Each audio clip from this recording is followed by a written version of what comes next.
కోడి బాయలచ్చమ్మది కోడి పుంజు బాయలచ్చమ్మది కోడి బాయలచ్చమ్మది. అబ్బా, అప్పట్లో ఈ పాట మస్తు ఊపింది కదా వల్ల. ఇప్పుడు ఎందుకు యాద్ చేపించిన అని అంటారా? అయితే ఆర్టీసీ వాళ్ళకు అవస్థలు తక్కువ ఉన్నాయని ఒక కోడి వాళ్ళకు ఇంకా పెద్ద పని పెట్టిందోల్లో. అదేందో చూడాలి, మీరు చూసి తీరాలి.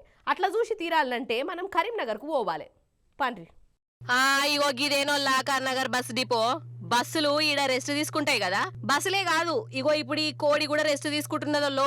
అలా చూడుర్రి, ఇప్పుడు ఆర్టీసీ వాళ్ళు దీని ఆలన పాలన చూసుకునే జిమ్మెదారి మీదేసుకున్నారు. దాని మీద ఈగ వాలకుండా జాగ్రత్తగా చూసుకుంటాన్రు. ఎందుకయ్యా అంటారా?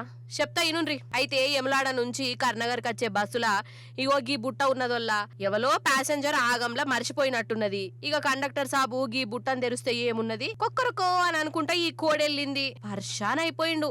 మరి సార్లకు అప్ప చెప్పాలనాయే, అట్లనే పోయి అప్ప చెప్పిండు. అయితే బస్సులో ఎవరన్నా ఏదన్నా ఓడగొట్టుకుంటే ప్యాసింజర్లకు అప్ప చెప్తారు కదా ఆర్టీసీ వాళ్ళు. ఇక ఈ కోడిని అప్ప చెప్పే జిమ్మేదారి మీదేసుకున్నాడు. కానీ ఈ కోడికల్లా ఇగచ్చులేదు అగచ్చులేదు. ఇక ఇంకేమున్నది, ఒక జాలి కొన్నారు, దాంట్లో కోడిని వేసి ఇగో ఇట్లా దాన పెడతాండ్రు.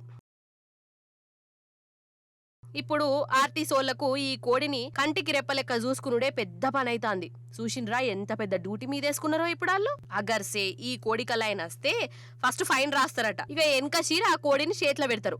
మరి ఆ ప్యాసింజర్ ఎన్నడు రావాలి ఏంది కథ? అగర్సే రాకుంటే ఈ కోడి దావతే అవుతుందా ఏంది అని అనుకుంటున్నారు.